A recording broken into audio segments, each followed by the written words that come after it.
ایک دن حتیم کعبہ میں بیٹھے ہیں، محبوب کریم علیہ السلام سے کہنے لگے کہ آقا کرم نوازی کریں، مجھے اجازت عنایت فرمائیں، میں ان لوگوں کے سامنے اعلاء کلمت الحق بیان کرنا چاہتا ہوں۔ سرکار علیہ السلام نے فرمایا نہ صدیق، یہ تمہیں اذیت دیں گے، یہ تمہیں تکلیفیں پہنچائیں گے۔ لیکن وہ صدیق ہی کیا جو حق بیانی سے ہٹ جائے، جو حق بیانی کرتے ہوئے لوگوں کی تکلیف اور اذیت کا سن کے ڈر جائے۔ کہنے لگے آقا لطف بھی تو آئے گا نا کہ آپ کے نام پر مار کھاؤں گا اور پھر آپ کی ذات مبارکات بھی سامنے موجود ہوگی۔ رشتہ نہ ہو قائم جو محمد سے وفا کا، پھر جینا بھی بیکار اور مرنا بھی اکارت۔ یہ وفا تھی صدیق اکبر رضی اللہ تعالی عنہ کی، اسلام کے ساتھ اور مصطفیٰ کریم علیہ السلام کے ساتھ۔ سرکار نے فرمایا صدیق اگر تم یہ چاہتے ہو تو پھر تمہاری مرضی ہے۔ اب سرکار صدیق اکبر کھڑے ہوئے، تمام سرداران قریش وہاں سامنے بیٹھے ہیں حتیم کعبہ میں۔ سرکار صدیق اکبر نے کھڑے ہوتے ہی ان کو مخاطب کیا اور فرمایا اے قریشیو سنو، اللہ کے دین کی طرف آ جاؤ، ان بتوں کو پوجنا چھوڑ دو، دامن مصطفیٰ میں آ کر پناہ لے لو۔ خدا کی قسم دامن مصطفیٰ میں اللہ نے جو راحتیں رکھی ہیں اور اللہ نے جو عظمتیں رکھی ہیں، کائنات کے اندر کسی مقام پر یہ راحت اور یہ عظمت تمہیں نصیب نہیں ہو پائے گی۔ وہ دشمنان رسول تھے، انہوں نے جب مصطفیٰ کریم علیہ السلام کی محبت کا کلمہ سنا تو ان کی سماعتوں پر یہ چیز ناگوار گزری، وہ دوڑتے ہوئے آئے ظالم، آ کے سرکار صدیق اکبر کو اتنا زد و کوب کیا، اتنی اذیت پہنچائی کہ ان ظالموں نے اپنی طرف سے سرکار صدیق اکبر رضی اللہ تعالی عنہ کو ختم ہی کر دیا۔ وہ سمجھے کہ صدیق اکبر کا وصال ہو چکا ہے۔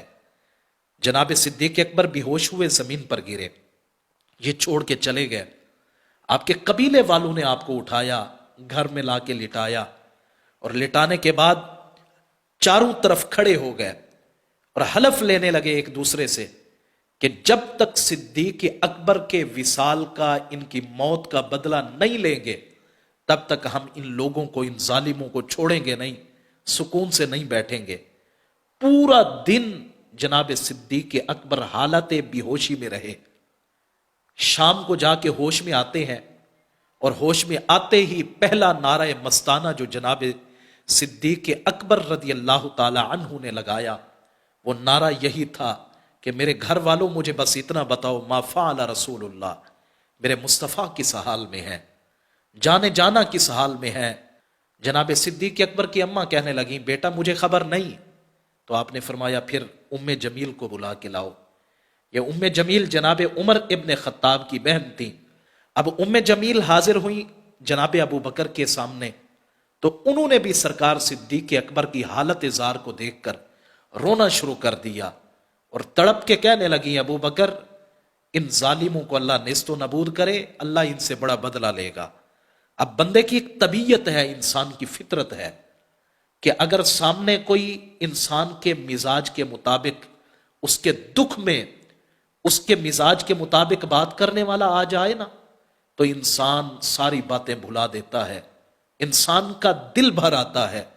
لیکن صدیق اکبر نے جب ان کے زبان سے اپنے بارے میں یہ گفتگو سنی تو کہنے لگے نانا ام جمیل یہ باتیں بعد کی ہیں، پہلے یہ بتاؤ میرے آقا کس حال میں ہے۔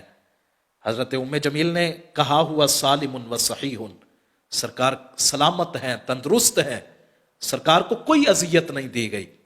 اب ماں نے دودھ کا پیالہ پیش کیا، کہا بیٹا اب تو خبر ہو گئی نا مصطفیٰ کے بارے میں، اب یہ دودھ کا پیالہ لو اور دودھ پی لو، لیکن قربان جائیں ان کی عظمت پر، ان کی محبت پر، ان کی وارفتگی پر۔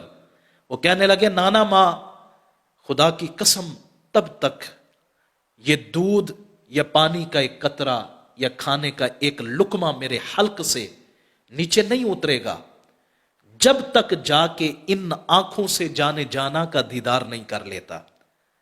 یا رسول اللہ تیرے راستے میں مر مٹنا شہادت اس کو کہتے ہیں، تیرے کوچے میں دفن ہونا جنت اس کو کہتے ہیں، ریاضت نام ہے تیری گلی میں آنے جانے کا، اور تصور میں تیرے رہنا عبادت اس کو کہتے ہیں۔